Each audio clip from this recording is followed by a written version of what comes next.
Bonjour à toutes, bonjour à tous. L'être humain est-il devenu fou, puisque par son activité économique, il est en train de détruire la planète et de scier la branche sur laquelle il est assis.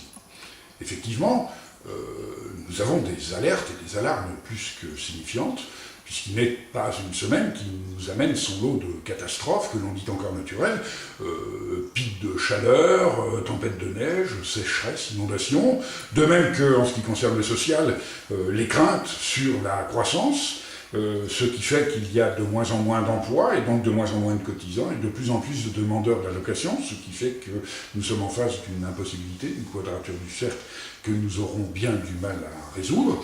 Et comme si cela ne suffisait pas, il y a en plus les inquiétudes sur le médical, puisque nous savons que notre activité économique produit des perturbateurs endocriniens, de même que des pollutions aux microparticules qui nous coûtent de l'espérance de vie.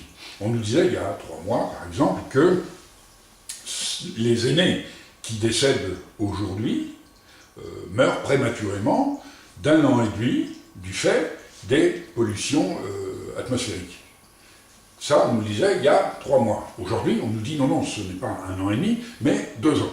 Est-ce que, dans un avenir plus ou moins proche, on va nous dire non, ce ne sont pas 2 ans, mais 5 ou 10 ? On peut le craindre, on peut le craindre. Et comprenez que ces personnes qui décèdent prématurément aujourd'hui ont quand même respiré, durant toute leur jeunesse, un air beaucoup plus sain que nous. Et en plus que nos enfants, puisque nous sommes quand même conscients quand nous les conduisons à la crèche, alors qu'ils sont dans leur petite poussette sur le petit trottoir de Paris, de Lille, de Grenoble, de Lyon ou d'une autre grande ville hyper polluée, eh bien ils sont pile poil au niveau des pots d'échappement. Et donc, ils s'en prennent plein les poumons.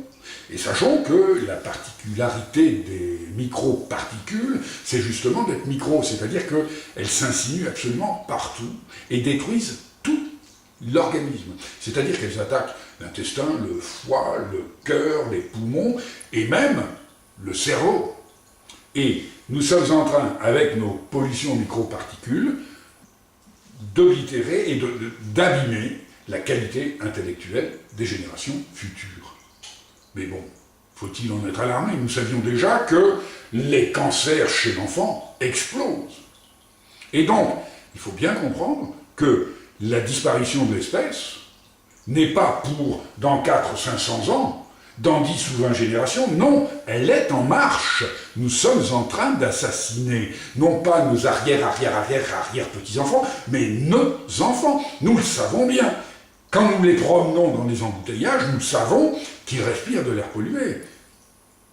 Quand nous sommes chez nous, il faut même que nous aérions parce que c'est plus pollué qu'à l'extérieur. Donc comment faire? Il faut absolument changer de système. Or, changer de système, ça n'est tout simplement pas possible. Et c'est quasiment le seul point sur lequel je serai en accord avec nos économistes. On ne peut pas changer de système. Sachez que l'ABC du vivre ensemble ne change pas le système. Ça n'implique aucune réforme structurelle, aucune réforme systémique, et c'est pour ça que ça peut fonctionner. Parce que changer de système, c'est complètement impossible, et tout le monde le sait. Vous ne pouvez pas décider que, tel jour, telle heure, vous allez abandonner ce système fou qui est le nôtre, et qui nous condamne à très court terme, pour en instaurer un qui soit judicieux, généreux, et qui puisse nous offrir un avenir radieux. Ça n'est pas possible, c'est inconcevable. On ne peut pas changer de système du jour au lendemain. Encore faudrait-il en avoir un à mettre à la place. Et que tout le monde soit d'accord pour instaurer un nouveau système. C'est donc absolument inconcevable. De même que changer progressivement de ce système de fou qui est le nôtre pour en arriver à un système généreux. C'est tout à fait impossible. Il nous faudrait engager des milliers, des dizaines de milliers de réformes qui, chacune, trouverait un opposant qui n'y aurait pas intérêt. Si vous voulez imposer la cotisation des machines, par exemple, eh bien, celui qui possède une machine va tout faire pour s'opposer, bien évidemment.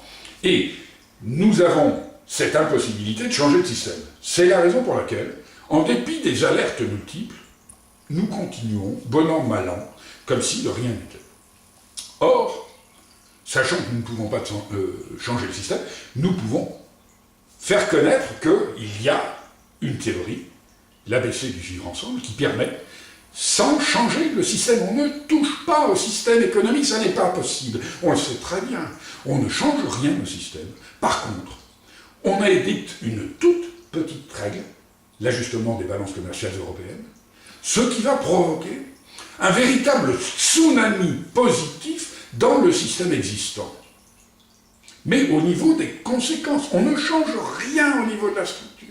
Mais les conséquences de l'ABC du vivre ensemble seront absolument fabuleuses, et c'est ce que nous expliquerons dans les prochaines vidéos, puisque nous démontrerons qu'avec l'ABC du vivre ensemble, nous serons dans la nécessité déjà d'avoir un commerce équitable, puisque si pour vendre à un pays européen, il faut qu'on achète à ce même pays en équivalence, ça devient l'échange de bons procédés en place de notre système fou, qui est un système de concurrence et de loi du plus fort. Donc nous changerons l'économie. Nous allons également démontrer qu'il sera incontournable de ne pas instaurer des protections sociales et environnementales. Ce qui fait qu'au lieu du dumping social avec l'ABC du vivre ensemble, le simple fait d'ajuster les balances commerciales européennes va nous obliger à respecter l'environnement et l'humain. Toute croissance deviendra verte, deviendra respectueuse de l'environnement.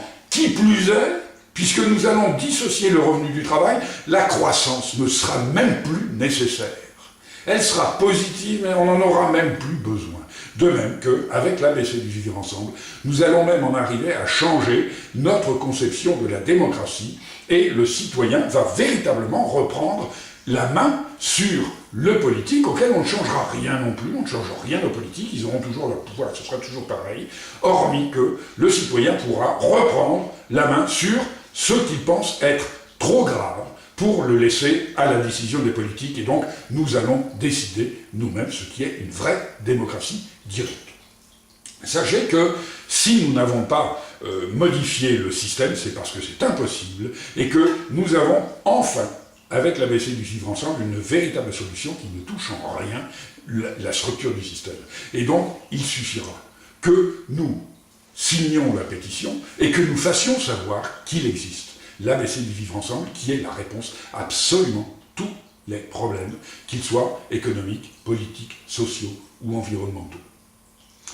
Merci de divulguer l'idée, et à très bientôt pour une autre vidéo qui va vous expliquer quelles sont les conséquences et les systèmes que met en œuvre l'ABC du vivre ensemble.